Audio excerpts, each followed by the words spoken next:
The morning after my wife's funeral, my son walked into the kitchen with a real estate contract and a pen. "Sign here, Dad," he said, sliding the papers across the table, where Dorothy and I had shared 31 years of morning coffee. "The ranch is worth $3.2 million. Garrett Development wants to close in 60 days. We split it and move on." His mother's body wasn't even cold in the ground, and my son was already calculating what her death was worth in square footage. But what Michael didn't know was that Dorothy had spent her final 18 months, while her own body was shutting down from ALS, building a trap so airtight that the moment he touched that pen, his entire life was already over. I need to tell you how we got here. The funeral had been small. 23 people gathered at Greenwood Memorial Park on a Tuesday afternoon in early April, under a pale blue Texas sky so enormous Dorothy would have loved it. Michael stood beside me during the service, dry-eyed, checking his phone twice during the pastor's eulogy. I told myself grief shows up differently in everyone. I was 63 when I started making excuses for my son. I was 70 when I finally stopped. Brenda stood on his other side, her black dress probably costing more than my monthly pension, her eyes sweeping the small crowd the way a real estate agent surveys a property. Our granddaughter Emma wasn't there. "Too upsetting for a 9-year-old," Brenda had said. Dorothy hadn't seen Emma in over a year. That thought sat in my chest like a stone. I'm Jack Sullivan, 70 years old, retired cattle rancher, Gulf War veteran, widower as of 6 days ago. Dorothy was 68 when ALS took her. Amyotrophic lateral sclerosis. The disease eats your body alive while your mind watches, sharp and helpless. She was diagnosed 2 years earlier. Doctors pushed for an experimental treatment program in Houston, $350,000, not covered by insurance. Dorothy refused. "I've made my peace, Jack," she told me. "Some fights aren't worth the cost." I believed her. I believed everything she told me. And I was wrong about all of it. Sullivan Ranch sits on 640 acres, 12 miles west of Fort Worth. My grandfather bought this land in 1931 for $12 an acre during the Depression. 3 generations of Sullivans have lived, worked, and been buried on this ground. The house is old, wood frame with a wraparound porch, smelling like cedar and coffee and whatever Dorothy last baked before the ALS took her hands. That afternoon it smelled like absence, like the silence a person leaves behind when they take their last breath in the room where they once sang. Michael is 43, built heavier than me, the weight that comes from business lunches and leather car seats. He lives in Southlake with Brenda and Emma, a $720,000 house behind a gated entrance, 40 minutes from the ranch. His job title changes every time I ask. Financial consulting, wealth management, real estate partnerships. Dorothy used to say Michael was always running toward money but never quite catching it. She didn't mean it as a joke. We'd been back from the cemetery maybe 20 minutes when he walked in with the contract. I was standing at the counter, still in my funeral suit, staring at Dorothy's coffee mug sitting right where she'd left it 3 days ago. The contract was thick, professionally bound. Garrett Development embossed in gold across the cover. He'd had this ready before she died. Maybe before she was even diagnosed. That thought made my throat close. I didn't sign it. I looked at my son. This man I'd raised. This boy who once fell asleep on my chest while I read him stories about cowboys and outlaws. And I said the only thing that felt true. This ranch buried 3 generations of Sullivans, Michael. Your grandmother, your grandfather, and now your mother. It's not going anywhere. His jaw tightened. That particular tension I'd seen at 14 when I refused him the truck keys. At 22, when Dorothy asked about money missing from her purse. "Dad, be reasonable. You can't run 600 acres alone. You don't even know what this land is worth anymore." "I know exactly what it's worth," I said. "It's worth everything." He left angry. Gravel sprayed behind his Tesla as it tore down the ranch road, past the fence line his grandfather built by hand, Past the oak tree where Dorothy and I carved our initials 47 years ago. He didn't look at any of it. Brenda lingered. Said she wanted to tidy up Dorothy's things, which sounded kind until I noticed where she went. Not the bedroom. Not the closet. She walked straight to Dorothy's desk in the small office off the hallway. The room she'd used during her 31 years as Tarrant County's tax assessor. I watched from the doorway as she opened drawer after drawer, fingers quick and practiced through folders and papers. She wasn't tidying. She was searching. Looking for something specific? I asked. She startled slightly, then recovered with that polished smile she wore like armor. Just making sure there's nothing important mixed in with the junk. You know how Dorothy saved everything. I did know. Dorothy saved everything. Every receipt, every tax filing, every handwritten note. 3 decades of government work had made her meticulous about paper trails. At the time, I thought it was just habit. I understand now that it was training for something I couldn't yet imagine. Brenda left 15 minutes later, empty-handed and tight-lipped. I walked her to the porch, watched her car vanish down the ranch road into the fading afternoon light, then went back inside and stood in the quiet of a house that no longer felt like mine. Dorothy's reading glasses on the side table. Her shawl draped over the arm of her wheelchair, still holding the shape of her shoulders. The lavender lotion she used every night.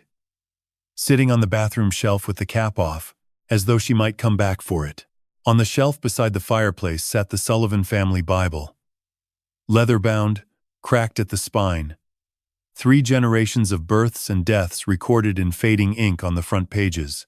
Dorothy and I had written Michael's name there the day he was born, my hand guiding hers because she was still trembling from labor. She had added Emma's name 9 years later in careful blue ink, even though Michael and Brenda never brought the baby to the ranch for a proper visit.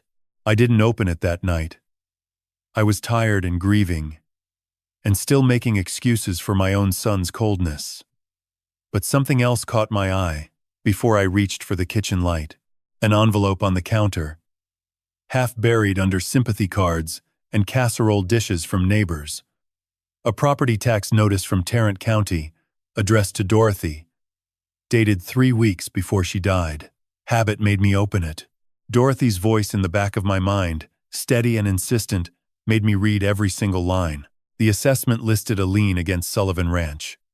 A mortgage taken out in October of 2022. $475,000. My name. As borrower.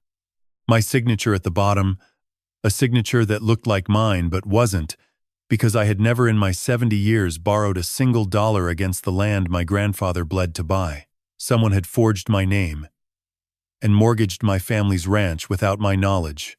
And there was only one person with access to our financial records, our property documents, and the kind of desperation that makes a man steal from his own father. My hands weren't shaking from grief anymore. They were shaking from something colder. Something that tasted like the first crack in a foundation you had always believed was solid. At 2 a.m, I found a second forgery. Then a third. Sleep hadn't come. I'd changed out of my funeral suit, made a pot of coffee I didn't want, and sat down at Dorothy's desk with the tax notice and a feeling I couldn't name yet. Something halfway between grief and suspicion, cold and shapeless, filling the space behind my ribs. The desk was organized the way she kept everything, labeled folders in the top drawer, receipts sorted by year in the second, a household ledger in the third, entries going back to 1997 in Dorothy's careful script. She didn't trust computers. She said the trouble with digital records was that someone else could always change them. Paper, she said, was honest. I started with the property files. It took me 40 minutes to find the first forgery because whoever had done it was careful. The second mortgage was filed correctly. The notary seal was clean, and the signature looked enough like mine that I had to hold it beside my original on the purchase deed to see the difference. The pen pressure was wrong. The distinctive leftward tilt of my capital J was replaced by something that leaned just slightly right. A small mistake. But a mistake. I pulled every property document in that drawer. 3 hours later, I had 4 mortgages, all filed between 2020 and 2023, totaling $1.2 million. All bearing signatures that were mine but weren't. Patient work, methodical. Someone had taken years to do this, spacing the filings far enough apart that no single document would draw attention, careful enough that a man going through his dead wife's papers on the night of her funeral might have missed it entirely.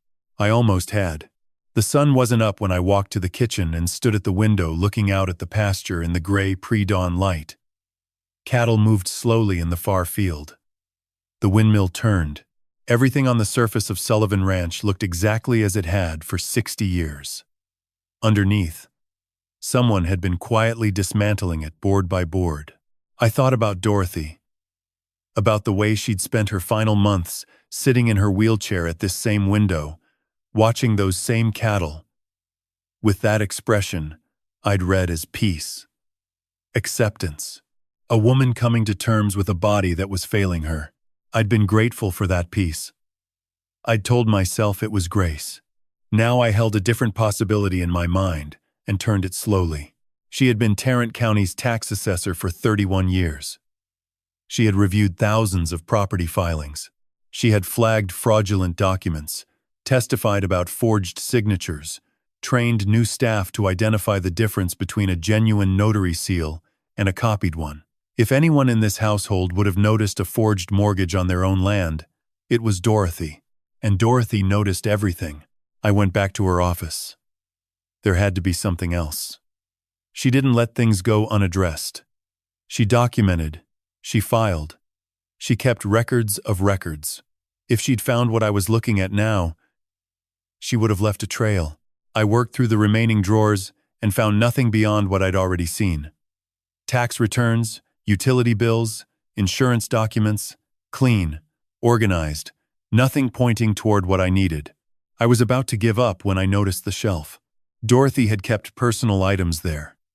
A photograph of us at the Grand Canyon the summer Michael turned 12.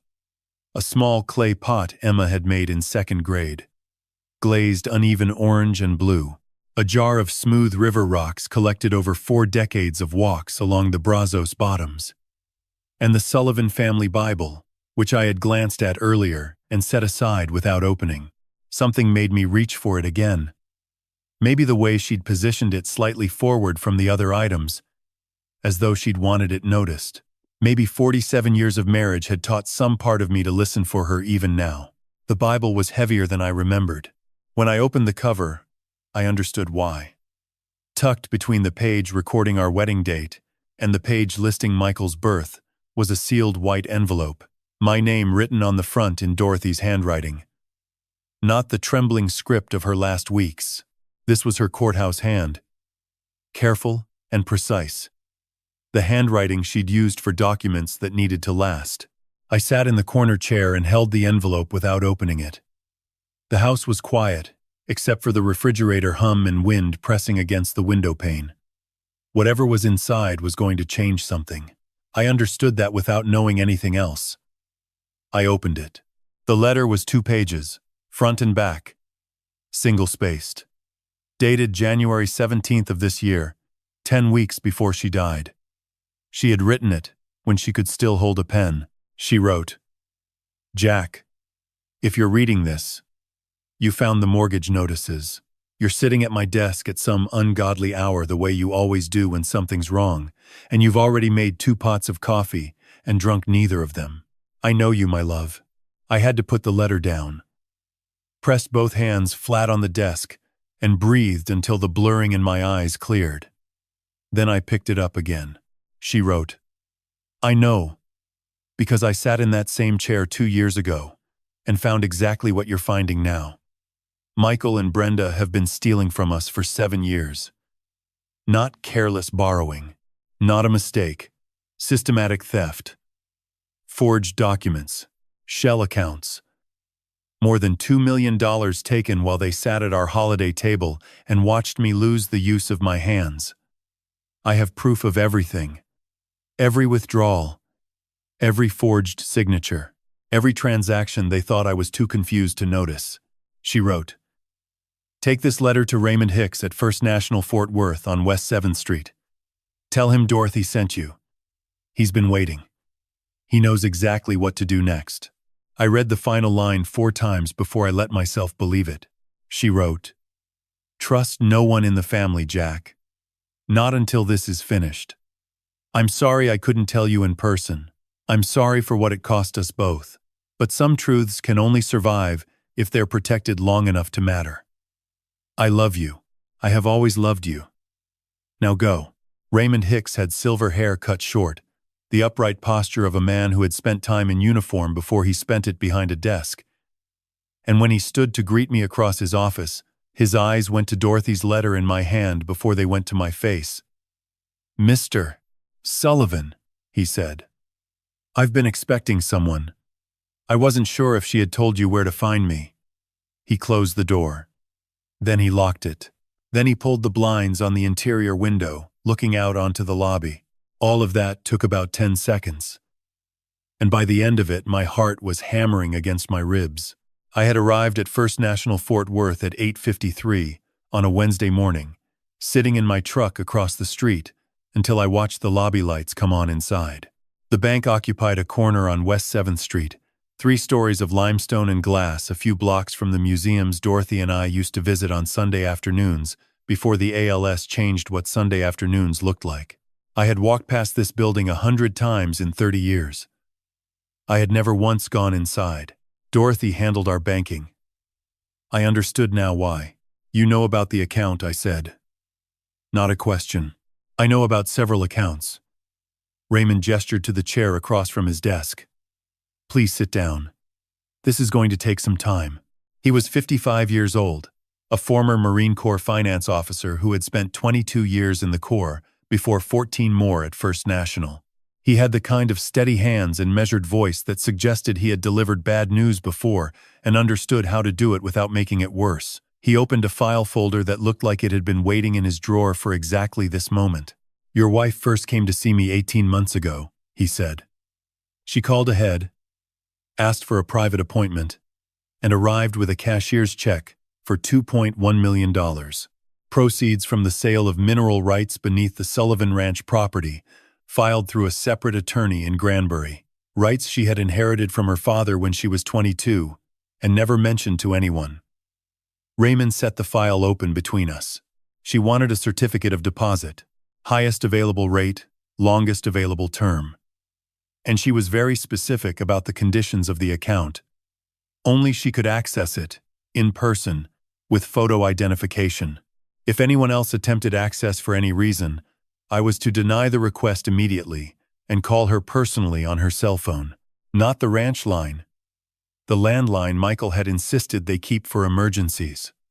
The number Brenda sometimes answered when she was visiting. "And did anyone try?" I asked.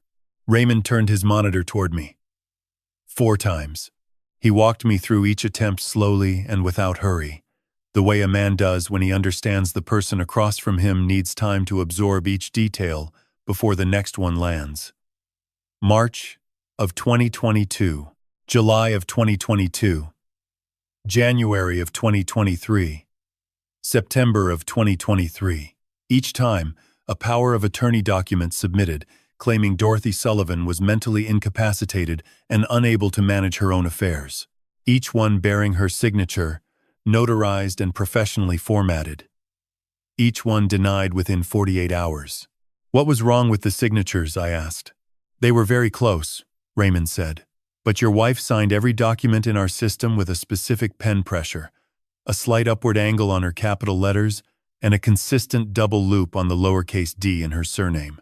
The signatures on those power of attorney forms were careful work, but they weren't hers." Our document verification specialist flagged each one. I looked at the name printed at the top of the first form. The designated agent. The person swearing under penalty of perjury that Dorothy Sullivan could no longer manage her own financial life. Michael Andrew Sullivan. My son's address. My son's phone number. My son's signature at the bottom. Confident and clean. I looked at that name for a long time. Raymond let the silence sit. He had the good sense not to fill it with comfort. "Did you call her?" I finally asked. Every time. She thanked me and asked me not to involve law enforcement yet. Said she was handling it and needed more time. He paused. She came to see me in person 4 times over those 2 years to verify the account was secure. Update her contact information. Make sure nothing had been compromised. The last time I saw her was February of this year. She needed help from her car to my office. But her mind was as sharp as the first day we met. There's more, I said. I could feel it. Raymond pulled up a second set of records. Spreadsheets running down the screen in columns of dates and amounts. 2 years of entries highlighted in red. Joint accounts. Checking. Savings. A money market fund Dorothy and I had opened in 2008. Beginning in January of 2017 and running through December of last year. Regular withdrawals. Each one sized carefully below the threshold that triggers automatic federal scrutiny. 15,000 here. 22,000 there. 31,000 in October of 2019. Every withdrawal was made by your son, Raymond said. ATM advances. Transfers to external accounts. Checks made payable to cash. Over 7 years. He let the final number load on the screen before he said it. The total is $2.1 million. I heard the number. I understood the number. I couldn't make myself feel the full size of it yet. $2 million taken from us across 7 years of holidays and phone calls and birthday cards signed with love, while Dorothy sat in her wheelchair watching the cattle she couldn't afford to save herself. Raymond reached into his desk drawer and slid a sealed envelope across to me. My name. On the front in Dorothy's handwriting. She left this as well. Said to give it to you when you came in. He stood then and moved to his office door, opened it a few inches, looked down the hallway, and made a small gesture to someone I couldn't see from where I was sitting. Your wife made one more arrangement, Mr. Sullivan. Before I say anything else, I want you to meet someone. A woman appeared in the doorway.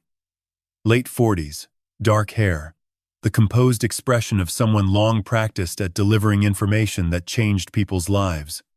She held up a badge without ceremony. Mr. Sullivan.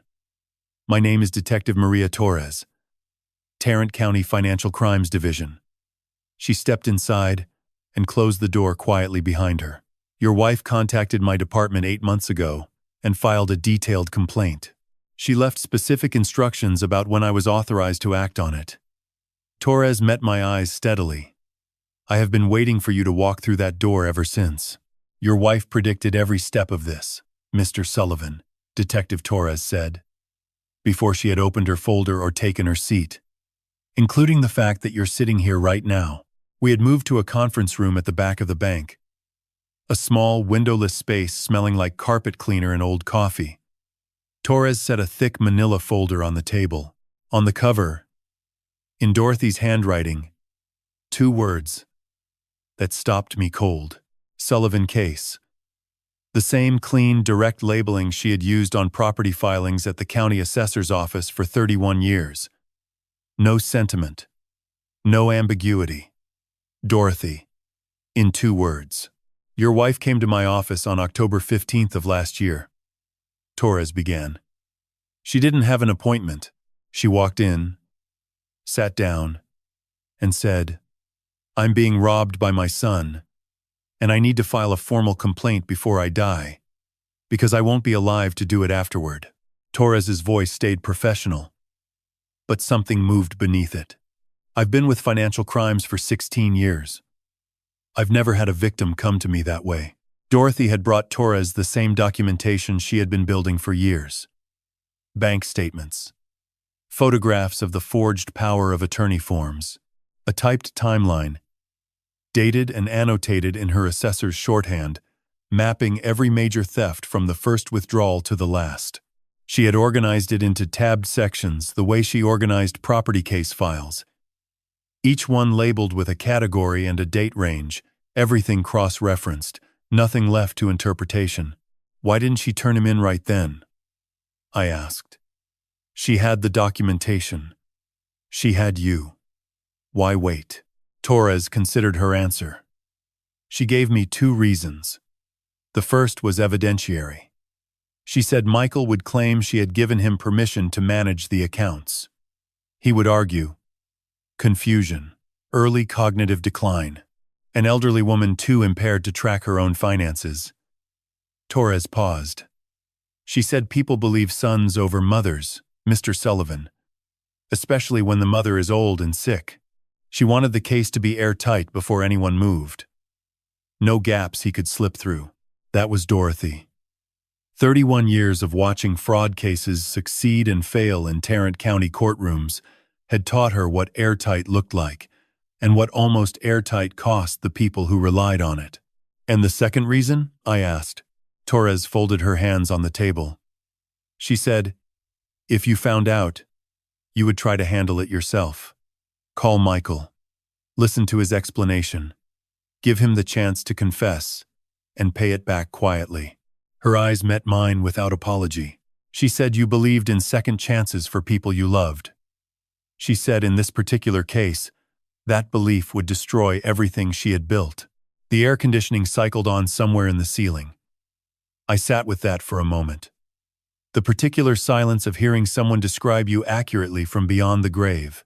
She was right. I knew she was right before Torres finished the sentence. If Dorothy had told me 3 years ago, I would have driven to Southlake. I would have sat across from my son at his kitchen table and listened to whatever he offered me. I would have wanted to believe it, because he was my son, and I had put his name in that Bible and taught him to ride before he could read, and I was not ready to accept cleanly what he had become. Dorothy had understood that about me better than I understood it about myself. So she had protected me from my own mercy. Torres pulled a notarized document from the folder and placed it in front of me. A formal complaint, typed and signed, the official seal of the Tarrant County Financial Crimes Division, stamped at the upper right corner. She included specific instructions. Torres said, pointing to an attached page in Dorothy's handwriting. Do not act until after my death. Do not contact my husband until he discovers the letter in the Sullivan family Bible and presents himself at First National Bank with Raymond Hicks. Only then open the formal investigation. Torres touched Dorothy's signature at the bottom, steady and precise even in those final months. She signed this in my presence. It has been sealed in my office since October. I looked at Dorothy's signature for a long time. The same hand that had reached across 3 decades of kitchen tables and quiet Sunday mornings and hospital waiting rooms, still reaching. She told you about the Bible, I said. She told me you read it every Sunday morning without fail. That you had done it since your father died in 1989. Something close to warmth moved through Torres's professional composure. She said you were the most methodical man she had ever known, and the most honest. She said you would do the right thing even when it cost you everything. She said she was counting on both of those things. Raymond's phone rang on the table between us. He glanced at the screen, then at Torres, and something passed silently between them. Sandra at the front desk. He said quietly. Torres was already on her feet. Your son arrived 11 minutes ago. He's at the teller window, asking about your wife's accounts. Says he has rights as next of kin. She closed her folder with the brisk efficiency of someone who had been planning this moment for months. We have about 4 minutes before he asks to speak with a manager. My mouth went dry. Michael was 40 feet away, on the other side of a wall, asking questions about the money his mother had spent 18 months keeping out of his reach. There's a back entrance through the employee corridor, Torres said. Raymond will take you. She picked up the Sullivan case folder and looked at me with the steady calm of a woman who had followed Dorothy's instructions precisely and trusted them completely. Your wife arranged one more meeting. Walter Gaines. His office is in Sundance Square, 6 blocks east of here. She met with him 8 times over 5 years. He has documents you need to see before this goes any further. Raymond held the door open. From the lobby, faint but unmistakable through the conference room wall, I heard Michael's voice beginning to rise with the particular edge of a man who was running out of time and starting to feel it. Someone has been asking questions about my mother's accounts.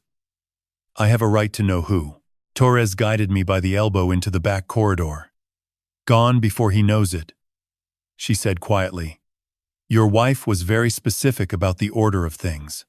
The bank first. Then the lawyer. We moved past filing rooms and a break room with a half-empty coffee pot. The ordinary interior workings of a bank that had been quietly holding something extraordinary for 18 months.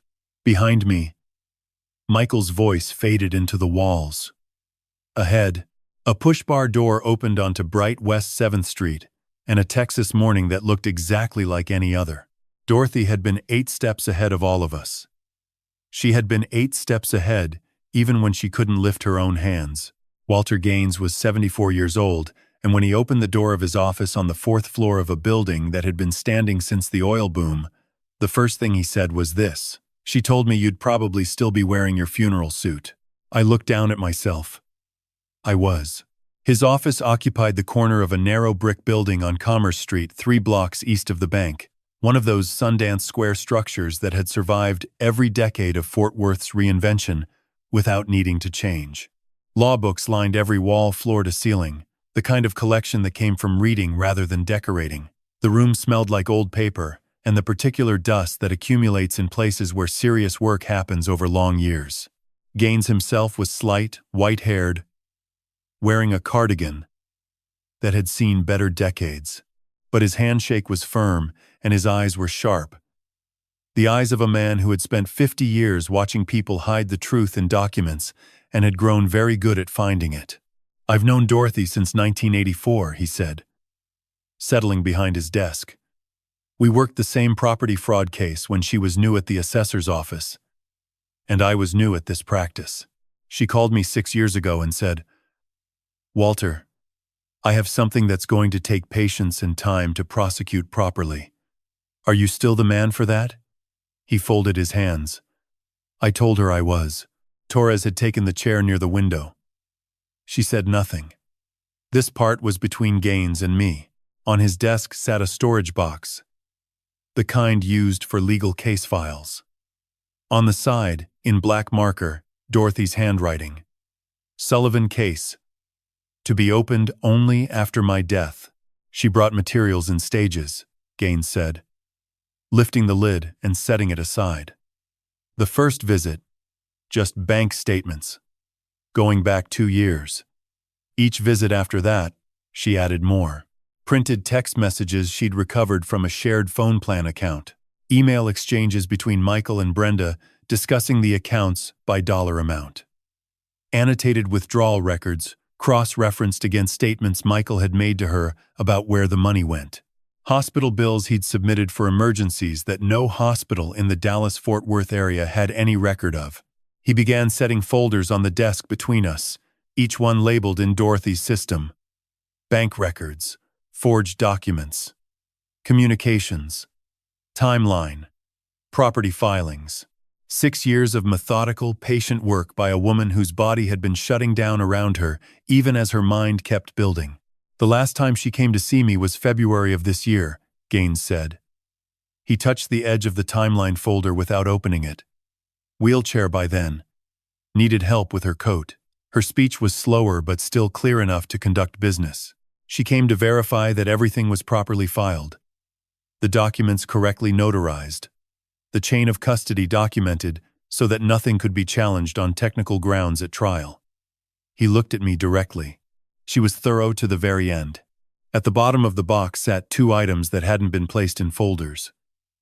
A USB drive in a small plastic case, labeled in Dorothy's handwriting, and a journal, leather-bound, brown, worn soft at the corners. The drive, Gaines said, lifting it carefully, contains everything the prosecution needs. Scanned originals of the forged power of attorney documents. Email exchanges between Michael and Brenda referencing specific account balances. Financial records tracing the stolen money from your joint accounts through a Shell LLC registered in Delaware into personal accounts. He set it in front of Torres, who picked it up with the attention of someone handling evidence at a scene. Dorothy called it the smoking gun. She wanted the language in those emails to be unambiguous before she considered the record complete. How did she get the emails? I asked. She hired a digital forensics consultant in Denton, Gaines said. and something shifted in his expression that was almost a smile. Paid him in cash. Gave him access to a shared family email account Michael had set up for household correspondence. The consultant retrieved deleted messages going back 4 years. He paused. Dorothy said, "The most useful ones were the ones Michael was certain he had deleted." Torres closed her briefcase around the drive. "Evidence processing by end of day. There is also the video," Gaines said. I looked up. Dorothy recorded a sworn deposition in this office last January. Audio and video both, 39 minutes, notarized in my presence by a certified court reporter. His voice lost some of its professional steadiness. She knew she wouldn't be alive to testify in person by the time any trial took place. She prepared for that the same way she prepared for everything else. She wanted the jury to hear her, in her own voice. He was quiet for a moment. Before he continued, "I have practiced law for 50 years, Mr. Sullivan. I have never had a client prepare for their own absence with that degree of foresight. I sat with that." Outside the window, Fort Worth went about its Wednesday morning. Ordinary and indifferent.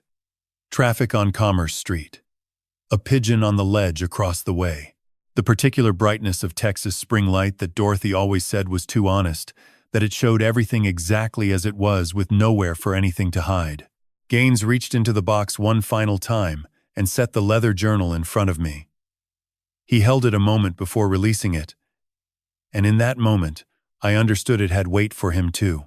"This is not part of the legal record," he said. Dorothy was explicit about that. She did not want it submitted as evidence or entered into any proceeding. She wanted you to have it. He looked at me carefully. 7 years of daily entries, from the morning she found the first unauthorized withdrawal to the day she died. Every decision she made, every reason behind it, everything she couldn't tell you while she was still here. I picked it up. The leather was warm from sitting in the box, soft at the corners from years of handling, heavier in the hand than its size should have allowed. She said one more thing, Gaines added quietly as Torres and I stood. She said she was sorry. She had to become a stranger to you at the end. She said pretending was the hardest part of all of it. Not the illness. Not the evidence. Not the waiting. He met my eyes. The pretending. I didn't trust my voice enough to answer him. I carried the journal out into the hallway and down 4 flights of stairs and out into the Fort Worth morning. And I did not let go of it once. I drove the 40 miles back to the ranch without turning on the radio. When I got there, I sat in the truck in the dark for 11 minutes before I went inside. I know it was 11 minutes because I watched the clock on the dashboard and told myself I'd go in when it reached the next quarter hour, and then I let it pass. And then I waited for the one after that. The kitchen was exactly as I'd left it that morning. Dorothy's coffee mug on the counter. The stack of sympathy cards I hadn't had the will to open. The property tax notice still sitting where I'd found it, which felt like it had been 3 weeks ago and had been less than 24 hours. I set the journal on the table and made coffee I wouldn't drink and stood at the window looking out at the dark pasture for a while. Then I sat down, opened the cover, and began. The first entry was dated March 6, 2019. Dorothy's handwriting then was still the confident, even script of her working years. Each letter placed with the precision of a woman who had signed her name to official documents for 3 decades. She wrote, "Found it today. Reviewed the March bank statement against the household ledger and found a withdrawal of $22,000 on the 9th. Jack was at the feed store. I called the bank directly. The withdrawal was made by Michael, using the joint debit card he added himself to in January. I asked him about it at dinner tonight. He said it was for the property tax on the North Pasture lease. I looked up the actual tax bill after he left. $8,400. I don't know yet where the other $13,600 went. I'm going to find out before I say anything to Jack." I read that entry 4 times. March of 2019. 5 years ago. Dorothy had been sitting across from me at this table, eating the dinner I'd cooked, listening to Michael explain away a discrepancy she had already started documenting, and she hadn't said a word to me. She was already building something. The entries that followed moved through that spring and summer, in short, precise notes. A withdrawal in May. Another in July. Dorothy cross-referencing each one against whatever explanation Michael offered when she gently asked. Never confronting, always noting. In August, she wrote, "He's consistent about it. Always has a reason ready. Property expense. Medical bill for Emma. Repair to the South Lake house. Each reason sounds plausible alone. Across 6 months, they form a pattern that couldn't be accidental. By fall of 2019, she had documented 9 withdrawals, totaling just over $90,000. In October, she wrote, I contacted a digital forensics consultant in Denton today. Paid him in cash. Didn't give him our home address. I told Jack I was having lunch with an old friend from the assessor's office. I just didn't mention the second appointment. I put the journal down and looked at the ceiling. Dorothy had been running a parallel investigation out of our kitchen while I thought she was catching up with friends. She had been building something the size of a courthouse case, while I worried about her doctor's appointments and whether she was sleeping enough. The entries from 2020 were where Dorothy's voice changed. Not the content. The tone. Something tighter entered it. Something that read to me like a woman who had stopped hoping she was wrong and started preparing for a reality she couldn't avoid. She wrote, in February of that year, the ALS is progressing. Dr. Holloway confirmed the nerve damage has spread to my left hand. Jack cried when I told him. I didn't. I've been thinking about what this means for what I'm building. And I've made a decision I want to write down, so I don't let myself reconsider it later. I am going to let them think it's moving faster than it is. I am going to let Michael and Brenda believe I'm further along than Dr. Holloway says I am. If they believe I'm already impaired, they'll be careless. They'll talk in front of me. They'll stop watching what they say around me. That's when I'll learn what I need to know. The entry after that was the one I had to set the journal down to breathe through. She wrote, Jack brought me breakfast in bed this morning and called me his brave girl. He doesn't know I spent the hour before he woke up transcribing a text exchange I pulled from the forensics recovery last week. The one where Brenda tells Michael, she won't notice anymore. She can barely remember what day it is. Michael writes back, give it until spring, and we can move on the CD.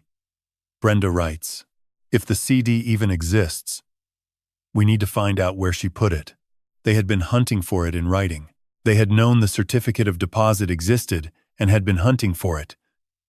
Discussing the search in text messages they believed were deleted, while Dorothy read every word from a wheelchair at the kitchen table, while I made her oatmeal in the next room. The entries through 2020 and into 2021 documented the progression of that carelessness Dorothy had predicted. Michael on the porch on his phone, not lowering his voice. Brenda in the kitchen with the door half open, discussing account balances with someone Dorothy didn't recognize from the voice. Dorothy writing it all down in the hour after they left. Hand trembling but moving. The left hand she'd told them was already useless, doing the work the right could no longer manage. Then I reached June of 2021, and my hands went still. She wrote, Brenda has been making calls. I heard her on the back patio yesterday, while Michael was walking me through physical therapy exercises. She was speaking with someone about the Sullivan Ranch property. I caught the name Garrett Development. When she came inside, I asked her who she'd been talking to, and she said it was her sister. Her sister lives in Phoenix and runs a nail salon. I looked up Garrett Development this evening. They are a commercial real estate firm out of Dallas that specializes in converting agricultural land to residential development. They have purchased 14 ranches in Tarrant and Parker counties in the last 4 years. Every single one was family property. Every single one had an elderly owner. The journal lay open in my hands. Outside, the pasture was dark, and the windmill turned slow in a light wind off the south. Dorothy had known about Garrett Development for 3 years. She had heard the first conversation, documented it, looked up the company that same night. She had known about the contract Michael would one day slide across this table, known about it while I was still making her oatmeal and calling her my brave girl. And she had sat here with me, night after night, eating the dinners I cooked and watching the sun go down over the land her husband's family had held for 3 generations, and she had said nothing. Because she needed more. Because she was still building. The entries from 2022 read like dispatches from a siege. Dorothy's handwriting had changed by then. The left hand doing the work the right could no longer manage, the letters slightly larger and less even, the lines occasionally drifting across the page without the ruler-straight precision of her assessor years. But the observations inside those lines were as exact as they had ever been. She wrote in March, "Dr. Holloway called today about the experimental program at Houston Methodist. $350,000, not covered by insurance or Medicare. He says it could give me 2 more years if it works. Maybe 3. I told him I needed time to think. What I didn't tell him is that I've already thought. The only money available for that treatment is in the certificate of deposit at First National. If I touch it, the account activity shows. Michael finds out it exists and where it is. The case collapses. He walks free. I am 70 years old. Jack is 68. If I spend 2 more years watching my son live off what he stole from us, those years will cost more than they're worth." I told Dr. Holloway no. I stood up from the table, walked to the window, and stood with my back to the journal for a while, looking at the dark pasture, listening to the windmill turn. Dorothy had made that decision in March of 2022. For 2 years after that, I had argued with her about treatment, sat in Dr. Holloway's office, and made every case I could think of for fighting. And she had held her ground with me the way she always held her ground, gently and without yielding. And I had called it grace. I had called it acceptance. I had never once understood what it cost her to sit across from me and say no. I went back to the table and kept reading. The June entries documented what happened with her phone. Michael had suggested combining their cell plans to save money. Dorothy had agreed because she was by then pretending to need his help with administrative tasks. He had ported her number to the new plan in early June. She wrote, "The old number is gone now. When Clara from the assessor's office tried to call last week, the message said the line was disconnected. I saw the missed call notification on the new phone before Michael realized I could still access it. He deleted it before I could call her back. I have not spoken to Clara in 4 months. I have not spoken to anyone outside this family in longer than that. September. Brenda told Luis today that I shouldn't have visitors without family present because I get confused and upset afterward.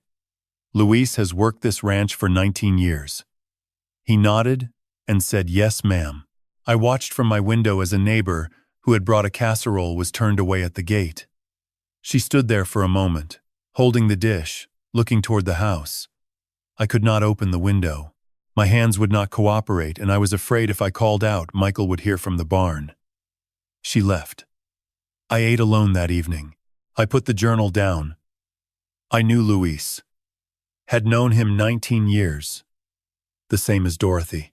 I remembered a stretch in 2022 when Dorothy had seemed to draw inward, when the phone stopped ringing with friends checking in, when the casseroles from neighbors disappeared. I had told myself it was the natural narrowing that comes when a body fails. I had made that explanation and lived inside it without ever asking another question. Dorothy had been watching her world close around her from a wheelchair, knowing precisely why it was happening, and writing it down so that someone would eventually know.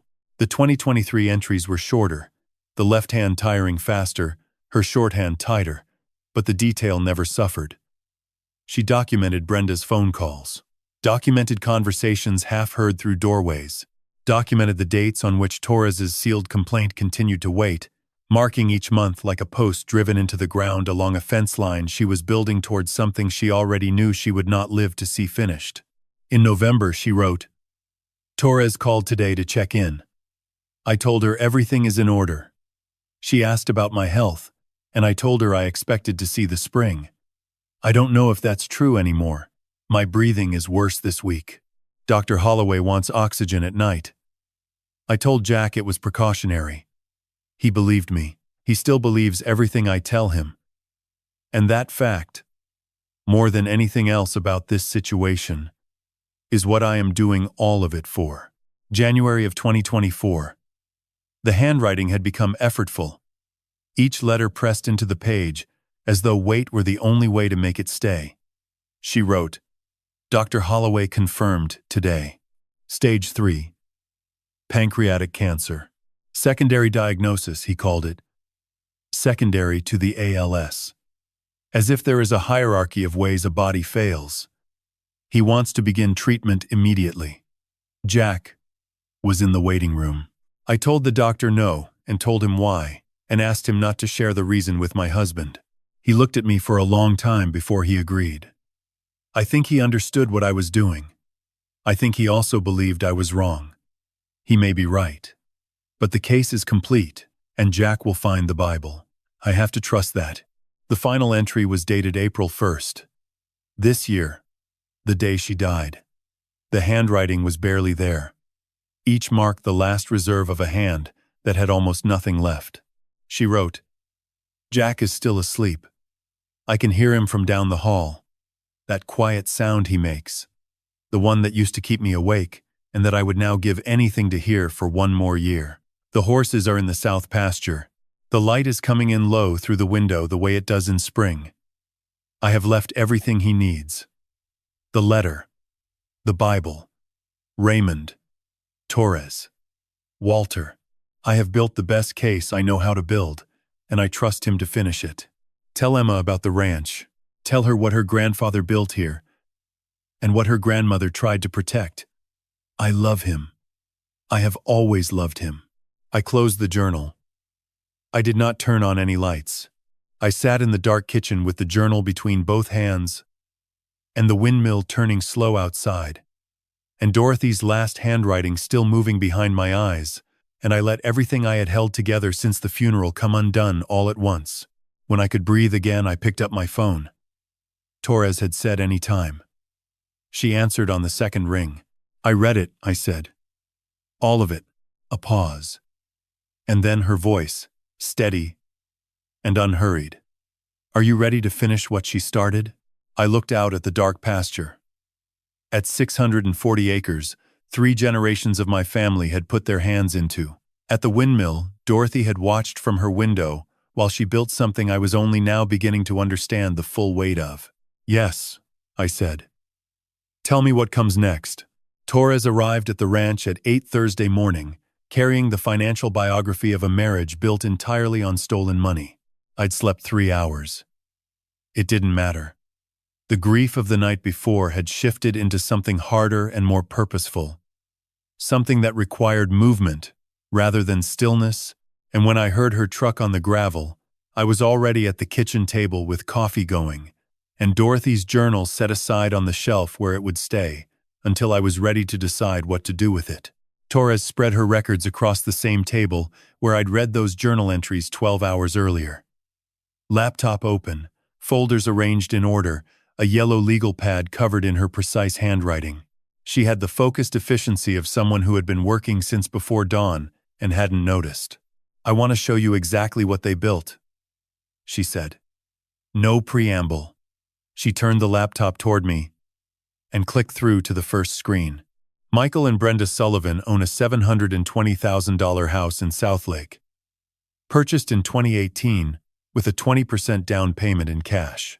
They drive a Tesla Model X and a BMW 5 Series. Emma attends Southlake Academy, private school, tuition running $38,000 annually. She pulled up a spreadsheet. Mortgage, car payments, private school, insurance, and general lifestyle expenses. They are spending somewhere above $200,000 per year. She let that settle before continuing.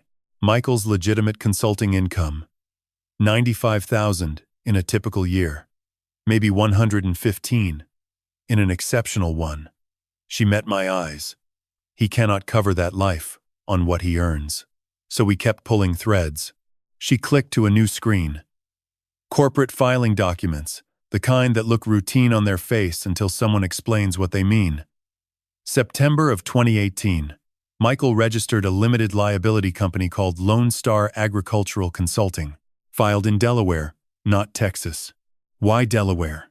Loose reporting requirements. Minimal disclosure obligations. The first choice for anyone moving money through a business without wanting that movement examined. Torres pulled a printed document from the top folder. Lone Star Agricultural Consulting has no employees, no office, no clients on record, no contracts, no deliverables of any kind. It exists entirely on paper. What it does have is a bank account that received $847,000 in consulting fees over 6 years. She showed me the payment history. Money arriving from 2 offshore accounts registered in the Cayman Islands. Each payment sized carefully below the thresholds that trigger automatic federal scrutiny. $30,000, $45,000, each transfer arriving 3 to 4 months after the previous one, the spacing deliberate.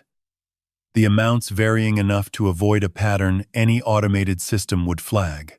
Once the money cleared Lone Star, Torres continued, it moved again. Into Michael's personal accounts as ownership distributions, appearing on his tax returns as legitimate self-employment income. Taxed. Reported. Entirely unremarkable. She paused. Your wife's money traveled from your joint accounts to the Cayman Islands and returned to your son's personal spending through a paper company, cleaned at every step along the way. Textbook laundering. I looked at the flow chart she had drawn on the folder's inside cover. Each step labeled. Each transfer dated and sourced. It looked like something Dorothy would have drawn. It probably looked exactly like something Dorothy had drawn in her own documentation, the mirror image of an investigation run from opposite ends of the same crime. Brenda, I said. Torres nodded once. Lone Star Agricultural Consulting lists Brenda Sullivan as Chief Financial Officer. She signed the incorporation documents. She opened the operating accounts. She structured the entire system from the ground up. Torres laid a corporate filing in front of me. Brenda's signature at the bottom of the registration paperwork, her handwriting confident and unhurried. Your son withdrew the money from your wife's accounts. Your daughter-in-law built the machine that made it disappear. I thought about Brenda at the funeral. That practiced smile she wore like a second skin, her standing in Dorothy's office the afternoon of the burial, opening the desk drawers with quick and deliberate fingers, searching for what Dorothy had spent years keeping out of her reach. There is one more item, Torres said. She placed a highlighted bank statement on top of the others. March of 2023. A withdrawal of $47,000 from the joint account. Michael told your wife it was for emergency fence line repairs on the north pasture. We tracked the money. She pointed to a series of highlighted card transactions on the following page. Caesar's Palace, Las Vegas. 3 days. Blackjack and poker mostly. He lost every dollar before he came home. I sat with that for a moment. Dorothy had documented that withdrawal. I had seen the entry in her journal, the flat, precise notation of the amount, and Michael's explanation, recorded the same way she recorded all of it. She had known it was a lie. She had written it down and added it to the file, and gone on pretending while I carried her groceries and drove her to appointments and believed I was taking care of her. $47,000 turned to nothing at a casino table, while Dorothy sat in her wheelchair at home documenting every detail of how it had disappeared. Torres gathered the financial records into a neat stack and looked at me with a shift in her expression that signaled what came next was different in kind, from spreadsheets and offshore accounts. There is something else you need to know about Brenda Sullivan, she said. Her maiden name is Calloway. Brenda Ann Calloway, from Orange County, California. She opened the final folder. Her father is Gerald Calloway. He owned a commercial real estate development firm in Irvine. It went bankrupt in 2015, amid federal fraud allegations involving the systematic targeting of elderly property owners throughout Southern California. He is currently serving 7 years in a federal correctional facility in Arizona. Torres looked at me steadily. I have started reviewing Brenda's history before she met your son. What I'm finding suggests that what happened to your family was not the first time she has run this kind of operation.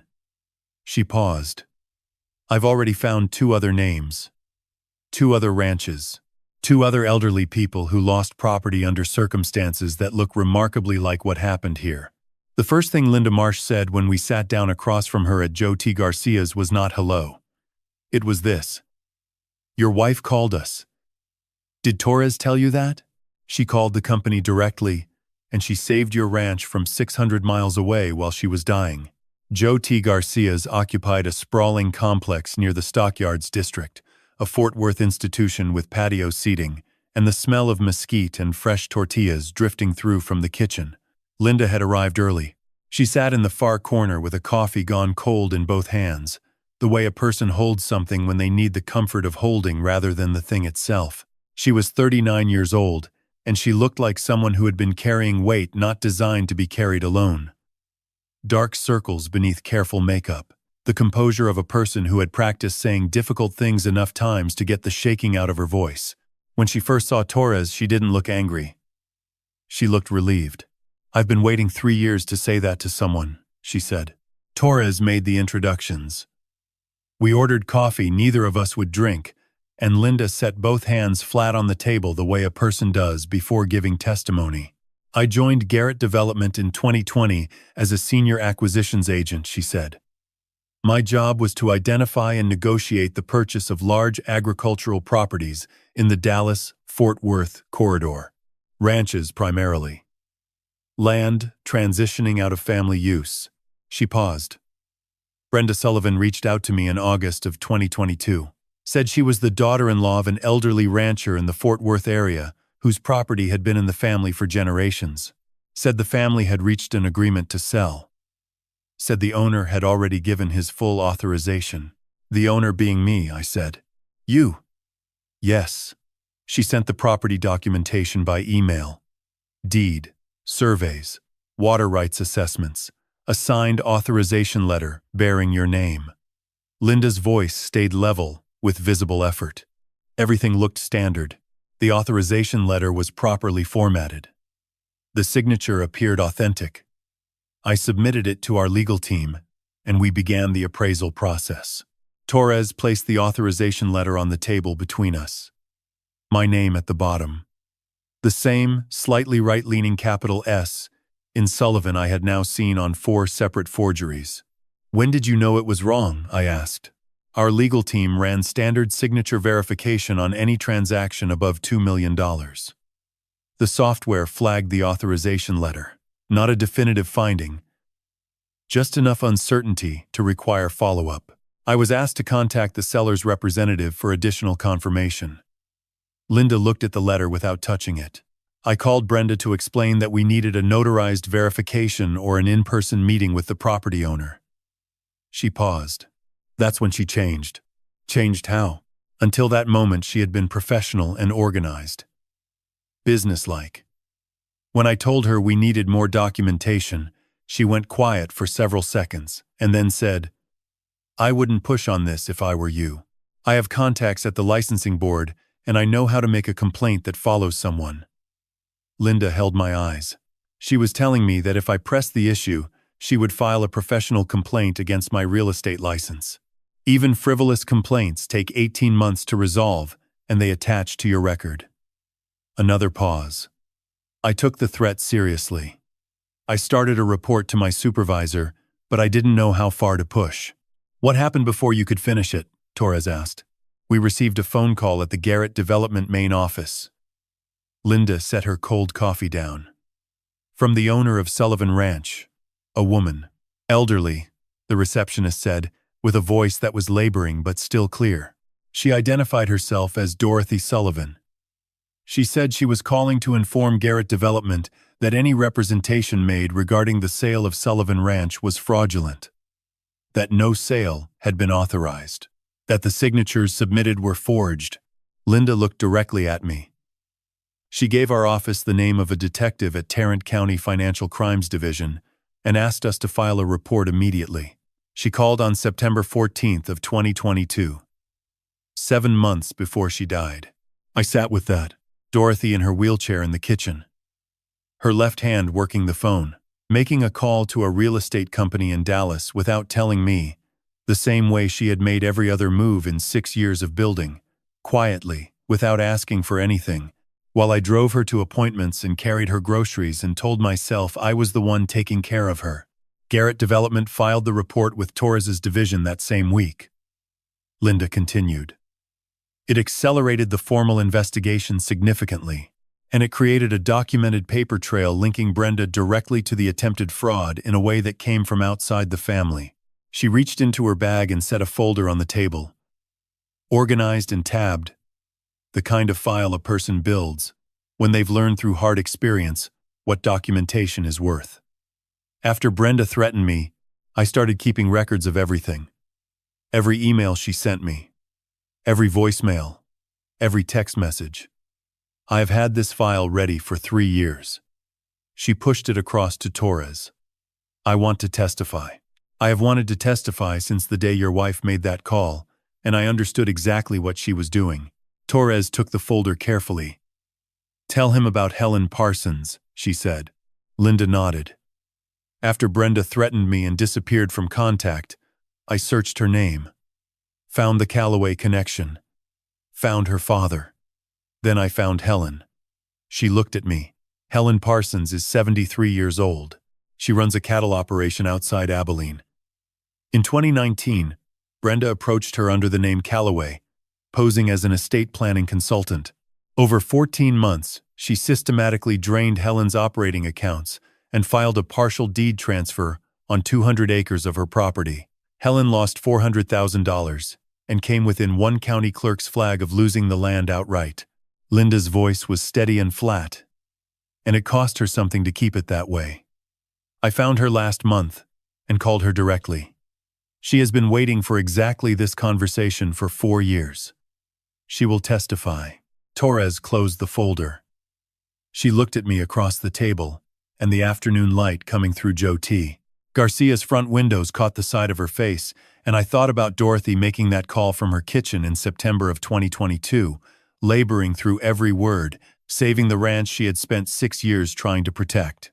Between Linda's testimony, Helen Parsons, Dorothy's full documentation from Gaines, the forensic financial records, and the offshore transfer trail, Torres said, we have everything we need to prosecute both of them completely.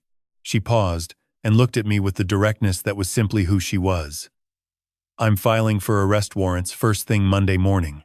Michael's Tesla was in my driveway at 9 Sunday morning, which meant he had left Southlake before 7, which meant he hadn't slept either. I'd spent Saturday doing what needed doing. Called our accountant to get a clear picture of what remained in the accounts. Walked the pastures with Luis and talked through the work schedule for the coming month, the ordinary maintenance of the ranch that had continued quietly while everything else fell apart. Ate dinner alone at the kitchen table and looked at Dorothy's empty chair and said the things I needed to say to her out loud, the way I'd never managed when she was still there because I had believed there would always be more time. Now I stood at the kitchen window and watched my son walk toward the front door with his hands in his pockets and the expression he wore when he was calculating. Running options. He'd had that look since he was 14, and I'd learned then that it meant a conversation was coming that he had already scripted. Brenda walked 2 steps behind him. Gray jacket, hair pulled back, carrying nothing. She had dressed down from the funeral. More casual. More approachable. Less like a woman who had come to collect something specific. I opened the door before they knocked. Hey, Dad. Michael smiled, and the effort behind it was visible if you knew his face as well as I did. Thought we'd come back and help get started on Mom's things. Didn't feel right leaving you to handle everything alone. They came inside. I watched Brenda's eyes move immediately to the shelf beside the fireplace. The Sullivan family Bible sat in its place. Same position. Same slight forward tilt Dorothy had given it. Brenda would have noticed it on her previous visit. She hadn't known then exactly what she was looking for. She did now. What followed were 2 of the longest hours I've sat through in my life. Michael and Brenda moved through the house with the systematic patience of people who had conducted this kind of search before and understood that it required thoroughness over speed. Michael took the office, working through Dorothy's desk 1 drawer at a time, checking the filing cabinet, running his hand along the undersides of shelves. Brenda took the bedroom, opening nightstands, checking under the mattress, crouching to examine the small combination safe I kept beneath the bed with numbers she did not have. I sat in the living room with coffee and watched them through doorways and said nothing at all. At one point, Brenda came to stand in front of the bookshelf. She pulled out 2 volumes, looked inside both, returned them. Then her hand rested on the Bible's spine. She tilted it from the shelf an inch, then another, opened the cover, and turned to the front pages, where the family record was kept in fading ink. She held it open for several seconds and looked at the pages and the photograph of Dorothy and me tucked inside the front cover and the dried sprig of bluebonnet Dorothy had pressed there on our first anniversary. There was nothing else, because Dorothy's letter had left this shelf 4 days ago and was now in a file cabinet in the Tarrant County Financial Crimes Division, alongside $847,000 of documented wire transfers, 4 forged power of attorney attempts, and 39 minutes of sworn video testimony from a woman who had planned all of this from a wheelchair with a hand that was failing her. Brenda returned the Bible to the shelf and moved to the next row of books. I set my coffee cup down slowly and breathed through my nose without letting them hear it. They left at noon with nothing, the tension between them barely contained by the social requirements of still being in my presence. I walked them to the porch. Brenda touched my arm and said something about coming back to help whenever I was ready. Michael said he'd check in during the week. Neither of them looked at me directly when they spoke. I stayed on the porch until both cars were on the county road. Then I went to the second-floor window. I had a clear view of the point where the driveway met the road.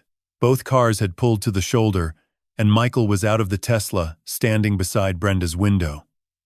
And even at that distance, the shape of the conversation was plain. Brenda's hands moving with the sharp emphasis of someone delivering a conclusion rather than opening a discussion. Michael's head down, and then up, and then turned toward the ranch house with an expression I couldn't name from 200 yards, but that settled into my chest and stayed there. He looked at the house for a long moment. Then he got back in his car, and they drove away in separate directions without following each other. The call came at 8 that evening. I almost didn't answer. I picked up on the 4th ring and stood at the kitchen counter and listened. "Dad." Michael's voice had something in it I had not heard since he was young. Something underneath the management and calculation. Something exposed. "I need you to listen to me." "Dad." Michael's. "Whatever you've been told about Mom's finances, whatever you think you know, it's more complicated than it looks from the outside. She was confused for years before she died. Sometimes she misunderstood things that were completely straightforward. If you've been talking to someone about her accounts, I really need you to stop until we can sit down and go through all of it together in context." He paused. "I love you, Dad. I just want to protect you from making a decision you can't take back." I listened to every word.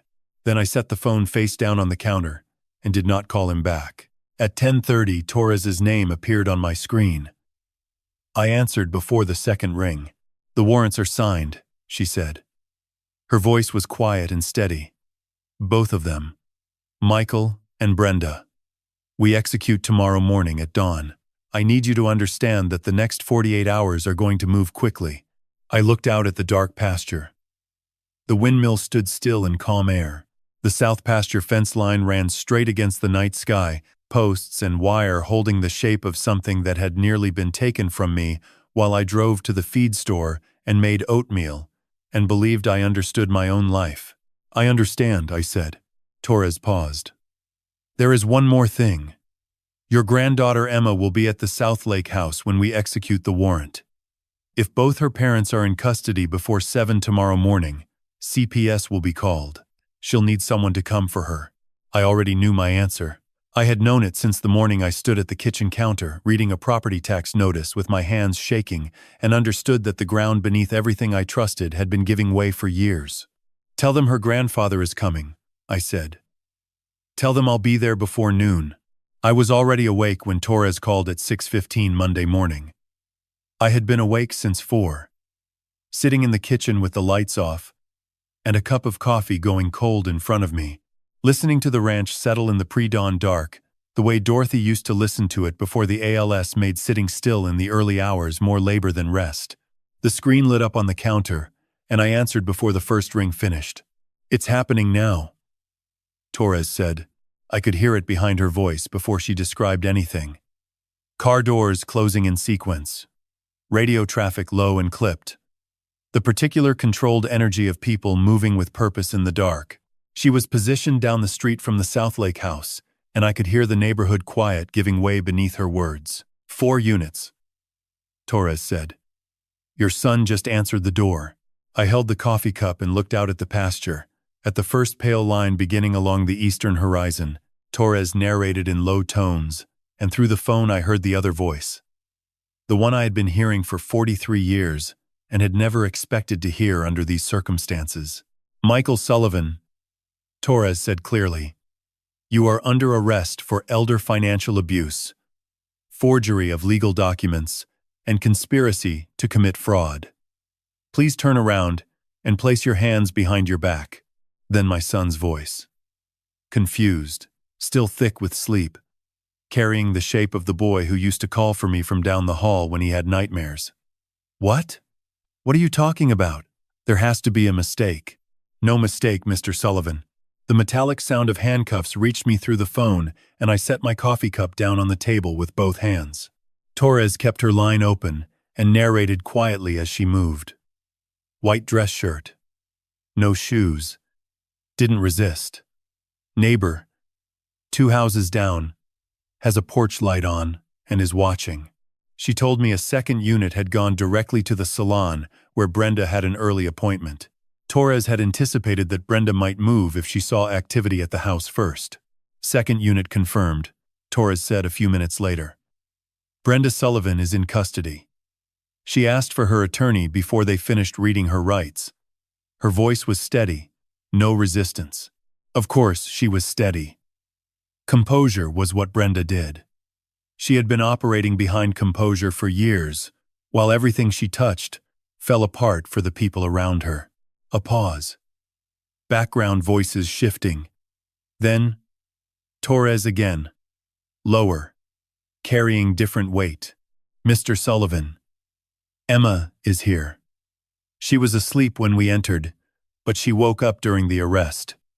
She's in the living room with a CPS worker. She's asking where her father is going. I had thought about this moment since Sunday night. I had thought about it through 4 hours in the dark kitchen watching the clock, and I had not been able to find a version of it that did not involve a 9-year-old girl watching her parents leave in handcuffs before the sun was fully up on a Monday morning. How is she? I asked. Torres was quiet for a moment. She's not crying. She's very still. She brought a stuffed horse from her room. I stood up from the table, picked up my keys from the counter, and walked to the door. The house in South Lake was 45 miles from Sullivan Ranch on Interstate 30. I drove it in 40 minutes, at an hour, when the highway was just filling with the first commuters heading toward Fort Worth and Dallas.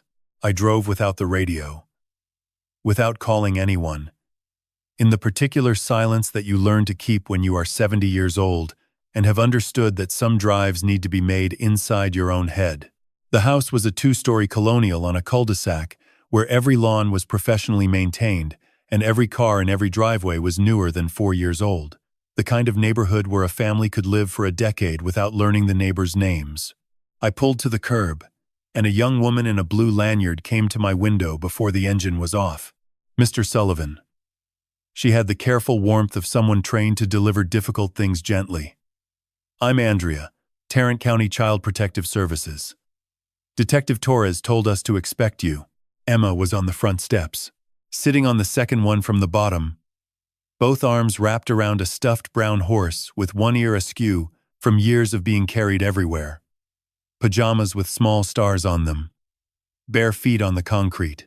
She was looking at the driveway with an expression that was not quite tears and not quite blankness, but something held very carefully in between, the expression of a child keeping herself together, because she has understood that nothing around her is doing so. I got out of the truck and walked up the front path slowly. The way you approach something you don't want to startle. She looked up when I was about 10 feet away. I crouched down so we were the same height. I had met this child twice in 9 years. Once at Dorothy's funeral 3 weeks ago, and once at a Christmas gathering when she was 5, when Michael and Brenda arrived late and left early, and Dorothy had held Emma for 11 minutes before they said they had to go. "Hey, sweetheart," I said. "I'm Grandpa Jack. You're going to come stay with me for a while, out at the ranch." She looked at me for a long moment. Then she looked down at the stuffed horse. "Can Scout come?" she asked. "Scout can absolutely come," I said. She stood, took my hand, and we walked to the truck together in the early light. Neither of us spoke on the drive back. She fell asleep somewhere past Weatherford, her head resting against the window, Scout held loosely in her lap, her small face finally still. I drove the last 20 miles in complete quiet and thought about Dorothy's final journal entry. Tell Emma about the ranch. Tell her what her grandfather built here and what her grandmother tried to protect. I would, but first there was a federal courtroom waiting, and a case Dorothy had spent 6 years building toward, and a jury that had not yet heard a single word of what my wife had gone through to make sure the truth survived her. 3 weeks. That was how long before the trial date. 3 weeks to prepare myself to sit and watch my son answer for what he had done to the woman who had loved him his entire life, using evidence she had chosen to die to preserve. My son was wearing a suit I had never seen before when I took my seat in the third row of courtroom 4 at the Tarrant County Federal Courthouse on the morning of May 19th. Dark charcoal, well-fitted, the kind of suit a man buys when he needs to look like someone who belongs in a particular room. His attorney, a Fort Worth defense lawyer named Grant Waller, had probably selected it. Waller was 61, silver-haired, and carried the practiced ease of someone who had stood in rooms like this many times and understood exactly which details juries remembered. 3 weeks had passed since Emma and I drove home from South Lake in the early morning light. 3 weeks of the ranch, coming back to life, in the slow, particular way that happens when a child moves into a space. Emma had enrolled at the elementary school 12 miles from the property. She had met Luis on the second day and decided he was trustworthy. She had asked about the horses on the third day and begun learning to sit in the saddle on the fourth. She still had occasional nights when I heard her crying from down the hall, and I would knock gently and sit on the edge of her bed until the fear passed. But she was here, eating breakfast at the kitchen table every morning, asking questions about the ranch and the cattle and what different clouds meant for the weather, gradually and carefully making this place her own. Today, Luis was watching her while I was here. The courtroom was dark wood and cold marble, the kind of space designed to make you feel the weight of what happened inside it. Judge Catherine Whitfield presided from the bench, 62 years old, with gray hair pulled back precisely, and the measured patience of someone who had run a federal courtroom for 18 years and seen every variety of attorney behavior worth seeing. Brenda sat beside her own attorney at the second defense table, wearing a gray blazer and minimal makeup, her posture arranged into something that read as composed grief rather than calculation. Someone had coached her carefully. Prosecutor David Okafor stood for the opening statement. He was 46, compact and unhurried, and he wasted nothing getting to the center of what this case was about. "Ladies and gentlemen of the jury," he said, "Dorothy Sullivan spent her final years doing 2 things simultaneously. She was dying, and she was building a case." He let both of those realities sit in the room for a moment before continuing. She was 68 years old, suffering from ALS, and she was methodically documenting every theft her son committed against her family while pretending to the people around her that she could barely remember what year it was. Dorothy Sullivan did not do this because it was easy or comfortable, or because it cost her nothing. She did it because she believed justice mattered enough to pay whatever price it required. Grant Waller's opening for the defense was exactly what Torres had told me it would be.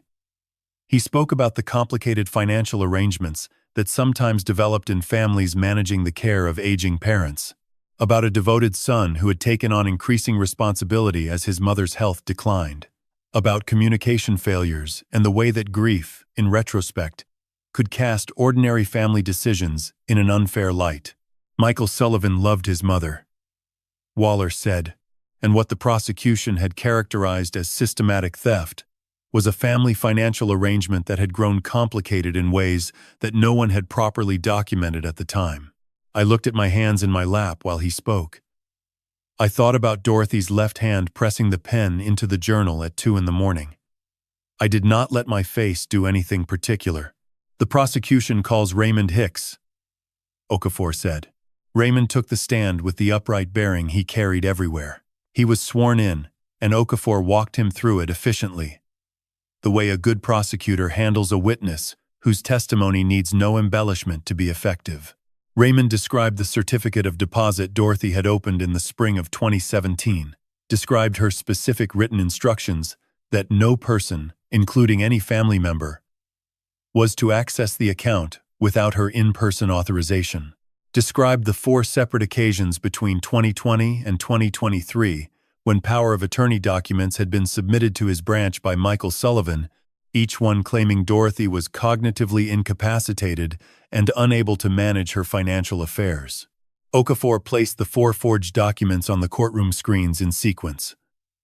Michael's name at the top of each one, his signature at the bottom, swearing under penalty of perjury that his mother could not manage her own life. The jury read them quietly. Waller's cross-examination was brief and did not accomplish what he needed it to accomplish. He suggested Raymond might have misunderstood Dorothy's original instructions, that an elderly woman in cognitive decline might not have communicated consistently. Raymond did not give him anything. Dorothy Sullivan had been precise and clear in every interaction he had ever had with her. She had put her instructions in writing and updated them in person 4 separate times over 6 years. She had given no indication of confusion. Ever. Waller sat down.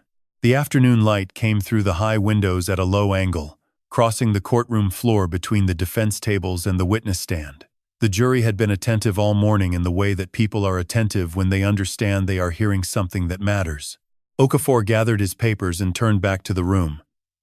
"The prosecution calls its next witness," he said. "Linda Marsh." I kept my eyes on Brenda. She had not moved noticeably in hours. Every gesture had been managed, every expression calibrated. The composure she wore, so naturally, it was almost indistinguishable from something real. But when Okafor said the name Linda Marsh, something shifted behind her eyes. A fraction of a second, a different quality of stillness, as though the carefully maintained surface had registered an impact it hadn't expected. She turned to her attorney and said something in a voice too quiet to carry to the third row. Her attorney's expression changed in a way that did not suggest good news had been delivered. Linda Marsh walked past both defense tables without looking at either of them. She took the oath with her hands folded and her chin level and her eyes straight ahead, and the afternoon session began. The moment that changed the courtroom was when Linda Marsh described a phone call. She had been on the stand for 40 minutes by then, working through the events of 2022. With the careful precision of someone who had rehearsed this account in their own head for 3 years, and was determined to get every detail exactly right. Okafor had walked her through the forged authorization letter, the fraudulent signature, and Brenda's threat to her professional license. Linda had recounted it without flinching, her voice level and her hands still in her lap. "I have contacts at the licensing board," Linda quoted, "and I know how to make a complaint that follows someone." Okafor let that sit. Then, "What happened before you could complete your internal report?" "Our main office received a phone call," Linda said. He walked her into it carefully. Who had called? What they said? What they asked for? Linda looked at the jury when she delivered the answer. "A woman. Elderly," our receptionist said, with a voice that was slow but completely clear. She identified herself as Dorothy Sullivan. She said that any representation made to Garrett Development regarding Sullivan Ranch was fraudulent, that no sale had been authorized, that the signatures we had received were forged. She gave us the name of a detective at Tarrant County Financial Crimes and asked us to file a report immediately. Okafor paused. "She made this call from a wheelchair?" "Yes. September 14th of 2022. 7 months before she died. She was in the final stages of ALS, and she called a real estate company in Dallas to protect a ranch she could no longer walk on." I watched the jury. 12 people who had been paying careful attention all morning, And in this moment, the quality of that attention changed into something else, into the particular stillness that falls over a room when it has received something it will not forget. Two jurors looked at Michael. One looked at me. I kept my face steady. Waller's cross-examination lasted 11 minutes and did not accomplish what he needed it to accomplish. He suggested Linda might have misremembered the timeline, that Brenda's comment about the licensing board had been a misunderstanding, that Dorothy's call might have reflected confusion about family conversations regarding the property's future. Linda held every position she had taken on direct. She had saved every email, every text, every voicemail. She had maintained her file for 3 years in anticipation of exactly this. She was not confused about anything. Waller returned to his seat, looking like a man reassessing the rest of his afternoon. The prosecution calls Helen Parsons, Okafor said. A woman in her mid-70s made her way from the gallery to the witness stand, with the deliberate gait of someone whose joints had been giving her trouble for years and who was not going to let that stop her from getting where she needed to go. She was rangy and sun-weathered, wearing a good blouse and carrying the practical posture of someone who had worked land for 5 decades. She settled in the witness chair, looked at Okafor, and nodded once to indicate she was ready. Okafor established her background efficiently. 73 years old. Cattle operation outside Abilene. Widowed. 3rd generation. Ranching family. In 2019, he said. Did you come into contact with a woman named Brenda Calloway? Helen's jaw set slightly. I did. What she described over the next 20 minutes was a pattern so similar to what had happened to Dorothy and me that it felt at moments like hearing my own story, told back in different names, with a different piece of Texas ground beneath it. An approach under the pretense of estate planning services. A cultivated trust built over months of regular visits. A systematic drainage of operating accounts through transfers, sized carefully, to avoid triggering scrutiny. A partial deed transfer on 200 acres that Helen had discovered only because a county clerk she had known for 30 years had called her personally to ask whether the paperwork was expected. I lost $432,000, Helen said. And I very nearly lost the land. She looked at Brenda with the direct, uncomplicated gaze of someone who had done their grieving and arrived on the other side of it at something cleaner. She's sitting right there. And she doesn't look one bit different than she did when she was sitting at my kitchen table telling me she wanted to help me protect my family's legacy. Brenda had been looking at the defense table surface since roughly the midpoint of Helen's testimony, which was itself a kind of answer to the questions Waller was failing to ask. Waller's cross-examination of Helen Parsons lasted 7 minutes. There was not much to work with when a 73-year-old rancher described losing $400,000 and nearly losing 3 generations of her family's land to a woman who had introduced herself as a professional there to help. The prosecution calls Rachel Webb, Okafor said. Rachel Webb was 37, composed, and took the stand with the settled purposefulness of someone who had been waiting for this particular opportunity for years. She had dated Michael Sullivan for 14 months in 2016 and 2017. During that time, she testified, $22,000 had disappeared from her savings account in transfers she had not authorized and had not discovered until she conducted a full financial audit during the subsequent end of the relationship. She had not pressed charges. Her attorney at the time had advised that the legal costs would exceed the amount she might recover. She had moved forward. I looked at Michael during Rachel's testimony. At some point during Helen Parsons' account, the charcoal suit had stopped doing the work it had been purchased to do, and the management and calculation had come undone enough to show the face beneath it. The face I recognized from before he learned to arrange it.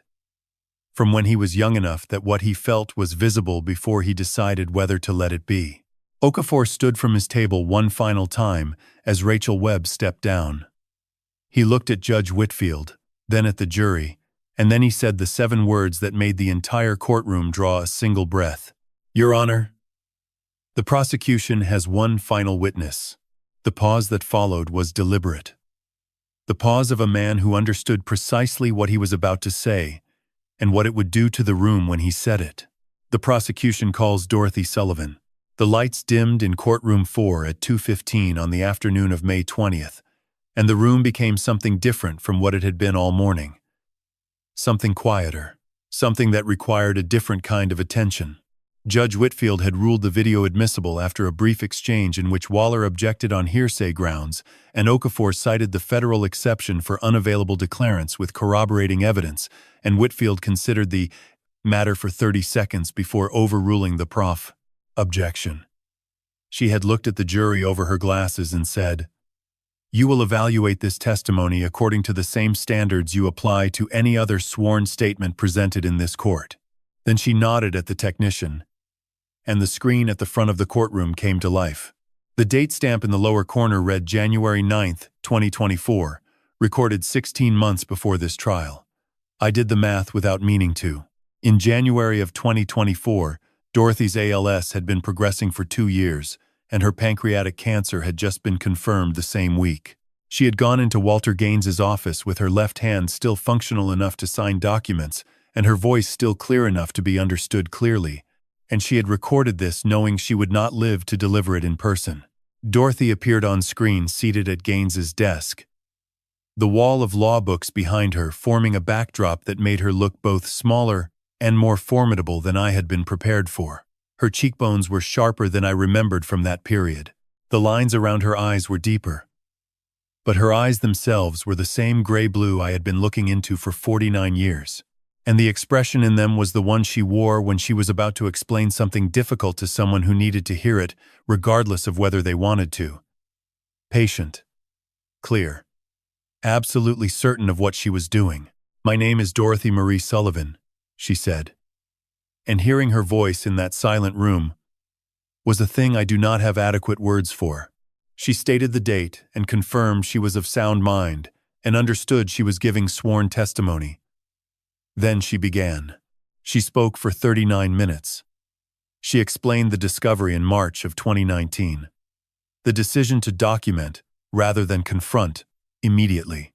The calculated extension of her ALS symptoms beyond their actual progression, allowing Michael and Brenda to believe she was further along than she was, granting them the carelessness that comes from believing a person is no longer capable of being a threat. She described what she had witnessed from her wheelchair over 5 years, the conversations she had heard because they had stopped monitoring what they said in front of her, the text messages recovered through the forensic consultant, the call she had made to Garrett Development from the kitchen of the house where she and Jack had lived for 31 years. She described refusing the experimental treatment.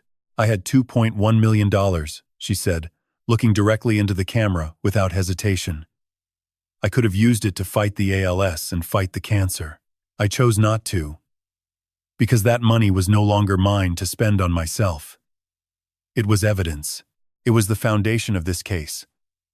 If I had used it, there would have been nothing to build on, and nothing capable of proving what had been done to my family." I had been watching the jury all day, and for most of it their expressions had told me very little. Now I understood everything they were feeling. 12 people from Tarrant County, Texas, watching a woman describe choosing to die rather than allow her son to escape what he had done, and understanding exactly the nature of the choice she had made. Not one of them was writing. Dorothy paused on screen. She folded her hands on the desk with the precision she brought to everything that mattered, and she looked at the camera. "To the jury," she said, "my son, Michael Andrew Sullivan, stole $2.1 million from his father and his family across 7 years, using accounts I added him to in good faith. His wife, Brenda Sullivan, built the financial infrastructure that concealed it and sustained it, and made it appear to be something other than what it was. I am asking you to hold them accountable. Not for me. For the families they would have continued doing this to if they had not been stopped." At the defense table, Michael had his head down, his shoulders moving slightly, with a rhythm that had nothing to do with composure. Dorothy looked at the camera for a long, steady moment before she continued. "To my son." Her voice shifted just fractionally, the first departure from its measured clinical tone. "Michael, I loved you. I would have helped you if you had come to me and said that you were in trouble, that you had made mistakes, that you needed something I could give you. I would have given it. You are my son, but you chose to steal from your father while I was dying. You chose to keep stealing while you watched me lose the use of my hands and my voice and my life. I cannot forgive that. I wish I could. I have tried. I cannot. Waller had placed a hand on Michael's arm. Michael did not look up. Dorothy reached off screen and lifted something into the frame. A photograph in a plain wood frame. Jack and a boy of 8 or 9 on horseback in the south pasture, both of them squinting into the afternoon sun, the boy's face turned toward his father with an expression of pure, uncomplicated happiness that no calculation had touched yet. This, Dorothy said, is what he stole from us. She held the photograph steady in her failing hand. Not the money. Not the land. This. She set the photograph down. She looked into the camera one final time. And what she said quietly and without preparation, the way you say the things that matter most, to my husband. Jack, I am sorry I had to lie to you. I am sorry for all of it. I need you to live. Ride the horses. Teach Emma about the ranch. Don't let what I chose destroy what we built together. You are the best man I have ever known, and I have loved you for 49 years, and I need you to keep going. Please, keep going. The screen went dark. The courtroom was silent for a long time. Somewhere behind me, a woman was crying quietly. Michael had not looked up since Dorothy said his name. Brenda sat with her eyes forward, and her expression arranged into something meant to read as composure, and did not anymore, not after what the room had just witnessed. Judge Whitfield allowed the silence to hold for a moment before she spoke. The jury will now deliberate on all 13 counts. They were out for 4 hours and 11 minutes. Guilty, the foreperson said. On all 13 counts. I drove home from the courthouse alone that evening because Emma had been with Luis at the ranch all day, and the 45 miles of Interstate 30 between Fort Worth and the Sullivan property gave me more time with my own thoughts than I was ready to manage. The sun was going down in the particular blaze Texas does in late May. Orange bleeding into red, bleeding into purple over the flat land, and I drove through it without the radio and without calling anyone, and arrived home as the last light left the sky. Emma was at the kitchen table doing homework. She looked up when I came through the door. Did they decide? She asked. Yes, I said. They decided. She looked at me for a moment and then looked back at her work.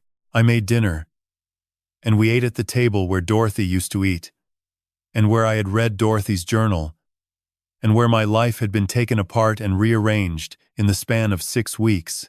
And after dinner, Emma helped with the dishes without being asked, the way she had begun doing things around the ranch without being asked, quietly incorporating herself into the daily shape of a life she was slowly deciding to trust. 4 weeks later, I sat in the same courtroom and watched Judge Whitfield read the sentencing terms into the record. Michael Andrew Sullivan, 14 years in federal prison.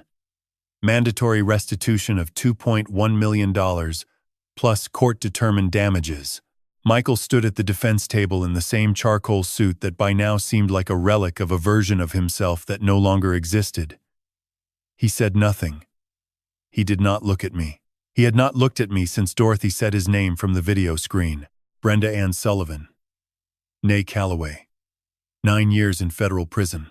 Mandatory restitution of $400,000 to Helen Parsons, plus additional damages pending the civil proceeding Helen's attorneys had filed the week before.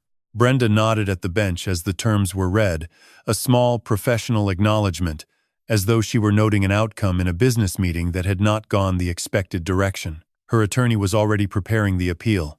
Torres had told me this, and told me not to worry about it. The record was too clean.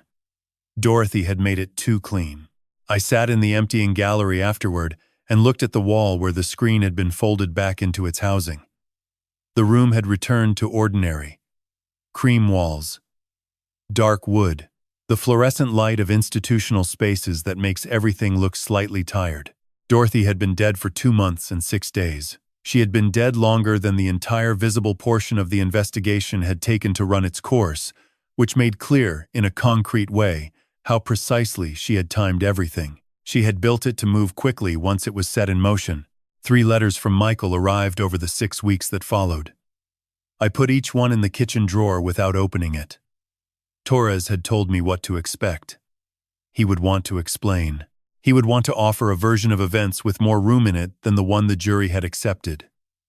I understood that about him. I had known him for 43 years. But I had also known Dorothy for 49, and believed I understood everything about her, and had been wrong about that in ways I was still discovering, so I no longer trusted my understanding of things the way I once had. The drawer stayed closed. Emma had nightmares through the first part of June. Not every night, but often enough that I slept with some part of my attention on the hallway, listening for the specific quality of crying that meant she needed company rather than just time. I would knock gently and wait, and then sit on the edge of her bed in the dark. And sometimes she would talk, and sometimes she would just hold my hand until her breathing settled and she drifted back. She dreamed about the morning of the arrests, the flashing lights through the bedroom window, the voices she hadn't understood, the CPS worker in the hallway telling her that everything would be okay in the way that adults say things when they need the words to be true and don't yet know if they are. She was 9 years old, and the 2 people she had known as home had been taken away in handcuffs before sunrise, and she had spent the previous 9 years being carefully managed and kept at a distance from the grandparents who might have noticed what was happening around her. Now she was living on a working ranch with a 70-year-old man and a stuffed horse, and Luis, who made her tamales on Friday afternoons, and the distance between those 2 versions of her life was one that would take time to walk across. But she was walking. She had her own stool in the barn now, used every morning when she came out to watch Luis feed the horses. She had taken one of Dorothy's books from the shelf and put it beside her bed. She had started asking me questions about the property, about my grandfather and his father before him, about how the land had come into the family, and why certain fence lines ran the angles they did. The questions were about more than history. They were about whether she was allowed to care about a place she had not been brought to until she was 9 years old, and the answer I gave her each time was yes, in everything except the word. One evening in late June, she looked up from her dinner with the expression of someone who has been carrying a question long enough to have examined it from every angle and decided it was time to ask. "Grandpa Jack," she said. She had been correcting herself on the name for weeks, gently and consistently, and she had it right now. I looked at her. Was Grandma Dorothy brave? I set my fork down. I looked at my granddaughter across the kitchen table, at the gray-blue eyes she had inherited from Dorothy's side of the family, at the expression on her face that was 9 years old, and asking something much larger than what the words contained. "The smartest person I ever knew," I told her. "And the bravest. Much braver than me." Emma nodded and looked at her plate for a moment, and then asked if there was more bread, which was her way of saying she had what she needed and was ready to move on. After dinner, she helped with the dishes without being asked and went to bed and slept through until 6 in the morning without waking once. I stood in the hallway outside her room at 2:15 and listened to the silence where the nightmares usually were, and then went back to bed myself. It was the first full night she had slept since the arrests. The summer moved the way summers on a working ranch move, shaped by weather and animals, and the thousand small decisions that constitute the daily maintenance of 640 acres of Texas land. Emma had chosen responsibilities by mid-July. She fed the barn cats every morning. She helped Luis carry water buckets on Tuesdays when the automatic system needed flushing. She had memorized the names of all 14 horses by the end of June, and could distinguish between them at a distance by early July, which Luis told me was faster than most adults managed. The Dorothy Sullivan Land Trust opened a small rented office on West 7th Street in August, 3 blocks from First National Bank. I established it with Clarence Ostrowski, my accountant, Torres, and Raymond as the initial board. Linda Marsh appeared on the second Monday after we opened, standing in the doorway with her hands in her jacket pockets. "I owe her," Linda said. "Not looking for compensation. Just something useful to do." I gave her a desk, a phone, and the intake line. The trust provided 3 services: free consultations with elder law attorneys who volunteered their time, direct referrals to financial crimes, investigators who understood these specific cases, and emergency funds between $500 and $2,000 for people who had lost immediate account access and needed to move quickly. Linda ran the intake calls with the patience of someone who had experienced the mechanics of exploitation firsthand and understood that the first thing a person needed was to be heard before they needed to be helped. She was very good at it. Torres called every 2 weeks, officially to update me on cases our referrals had generated.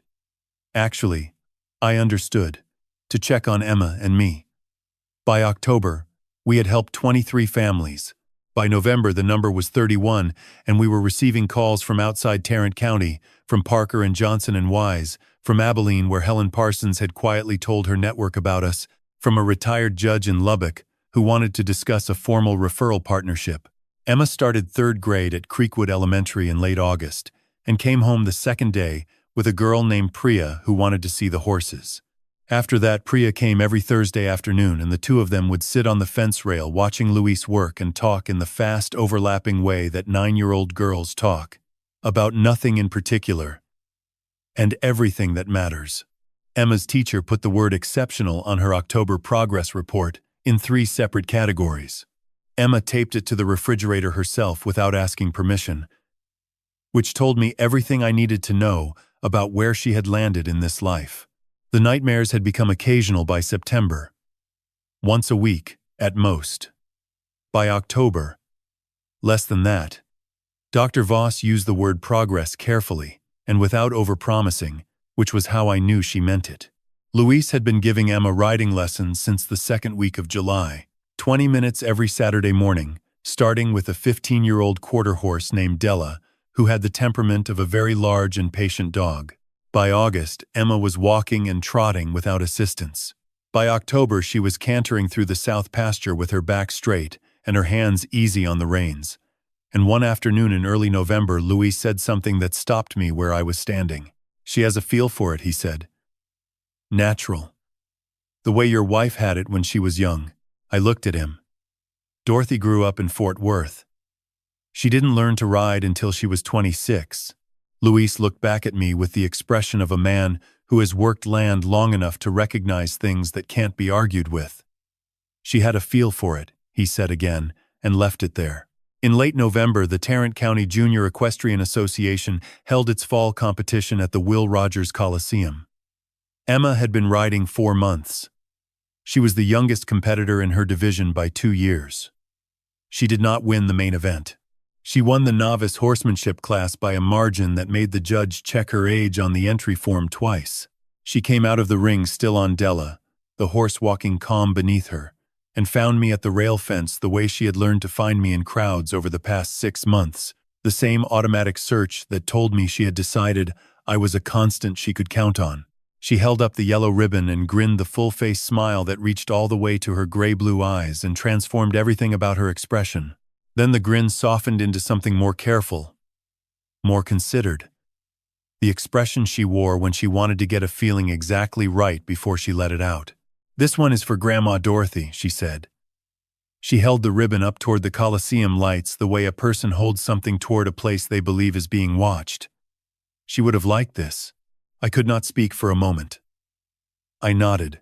She would have, I finally managed. She absolutely would have. That night, after Emma was in bed, I took the 3 letters from Michael out of the kitchen drawer and set them on the table. I did not open them. I was not ready, and I did not know if ready was the direction I was moving, but I sat with them for a long time in the quiet kitchen, in the light that fell across the same surface where Dorothy had eaten her last meals, and where I had read her journal, and where 640 acres of Sullivan land had nearly been taken from us by the people we trusted most, and I thought about what Dorothy had written in her final entry. Some truths cost everything. That has to count for something. I put the letters back in the drawer. Not never. Just not yet. The 1st of April came on a Tuesday that looked exactly like the 1st of April a year before. Pale blue sky going white at the horizon. Cattle moving slow in the south pasture. The windmill turning in an easy south wind. the mockingbird in the cedar outside the kitchen window running through 3 songs before settling on one it liked. Everything on the surface of Sullivan Ranch looked exactly as it had for 60 years. The difference was entirely below the surface, which is where the most important differences always live. 1 year since Dorothy died in our bedroom while I was at the feed store. 1 year since Michael sat beside me at the funeral, checking his phone. 1 year since I found a letter tucked inside the Sullivan family Bible, and my life divided cleanly into before and after. Emma was 12 days past her 10th birthday. She had grown 2 inches since November and wore her dark hair in a braid she had picked up from watching a girl in her class. And she moved through the ranch with the easy confidence of someone who had decided this was her place and was no longer negotiating that decision with herself. She came in from the barn at 7 and poured herself a glass of juice and looked at the calendar on the wall and then at me. "Can we ride to the top of the South Hill today?" she asked. After school. That was where Dorothy had asked Louise to take her in the wheelchair in her final year, when she could still manage the uneven ground with help. The hill with the old oak tree that looked down over the full spread of Sullivan land. Dorothy had told me once that from up there she could see everything her family had built and everything she wanted to protect. I had not been up there since before she died. "Yes," I said. After school, we rode up in the late afternoon. Emma on Della and me on the old roan, through spring grass green from recent rain. Under a sky so enormous and honest that ordinary things below it looked like they were built to last. By the time we reached the hilltop, the sun was beginning its descent, and the ranch was laid out in gold light below us. 640 acres running north to south, fence lines and pasture, and the old woodhouse with its wraparound porch where 3 generations of Sullivans had lived and worked and figured out what mattered. Emma sat easy in the saddle and looked at it without speaking for a while. "Do you think she can see this?" she finally asked. "I don't know, sweetheart," I said honestly. "But I like to think she can." Emma was quiet for another moment. Then, "I think she's watching. I can feel it sometimes." "Me too," I said. "Me too." We stayed until the light went amber, and then the deep orange that comes just before the sun drops below the flat line of the land. Emma pointed out hawks circling the east field. She told me which horses she could see from up here by color. She talked freely and without checking first whether it was permitted. The way she had been talking since October. And I listened the way I had been learning to listen since she came to the ranch 9 months ago. That night, I sat at the kitchen table with Dorothy's photograph, the one from our 40th anniversary, where she was laughing at something off camera, and her eyes were lit the way they got when something genuinely struck her as funny. I have always loved that photograph. She looks exactly like herself. "We're okay," I told her. "Emma is 10, and she can canter through the south pasture, and she has a best friend named Priya, and she asks more questions about this ranch than I can always answer. The trust has helped 63 families. We're doing the work you built this to do." Outside the window, the night was quiet, and the windmill had stilled. "I don't know yet if I'll forgive Michael," I said to the photograph. "Some days I think I should try. Other days I remember your face on that screen and the photograph you held up, and I understand why you couldn't either. Maybe God in His perfect wisdom knows the answer. And I'm just not there yet. Maybe the things we can't resolve in this life don't have to be resolved before we keep going. You taught me that. I don't think you intended it as a lesson, but you did." I set the photograph down and stayed at the table a while longer in the quiet house. Here is what a 70-year-old man knows after 1 year of discovering what his wife was capable of while he was not looking. Family does not guarantee honesty. Love and betrayal can live in the same house for years before you see them clearly. God gives us instincts for a reason. And when those instincts tell us something is wrong with how the people around us are managing an elderly parent's money, we owe it to everyone involved to look closer. Not to assume the worst, but to ask, to verify, to refuse to let familiarity become blindness. Dorothy looked. Dorothy asked. Dorothy refused to be fooled, even when the cost was everything she had left. I failed to do any of those things for 8 years, and I carry that. If this story opened your eyes to something you had not been looking at, I am asking you to act on it. Check your parents' accounts. Ask the uncomfortable questions. Trust the instinct that something is not adding up. Because God put that instinct there, and it is trying to tell you something. Financial elder abuse happens every day in families that look exactly like mine looked. The people doing it love their parents the same way Michael told himself he loved his mother, with one part of their mind, while another part was already counting what she was worth. Share this if someone in your life needs to hear it. Leave a comment and tell me one thing you'll do differently.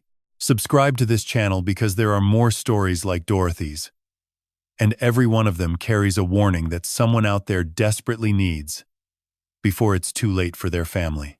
And go check on your parents tonight. God placed them in your life, and He is watching how you tend to what He gave you. Emma came to find me at the table before she went to bed. She looked at Dorothy's photograph, and then at me. "Grandma's watching," she said. "I told you." She kissed the top of my head the way she had started doing recently without explanation and went down the hall to her room. I stayed at the table in the quiet house on the quiet land. The windmill still outside, and the cattle settled, and the stars coming out over 640 acres of Sullivan Ranch. And I felt, for the first time in a year, something that was not grief, and not justice, and not purpose, but quieter than all three. Something that felt, at last, like home.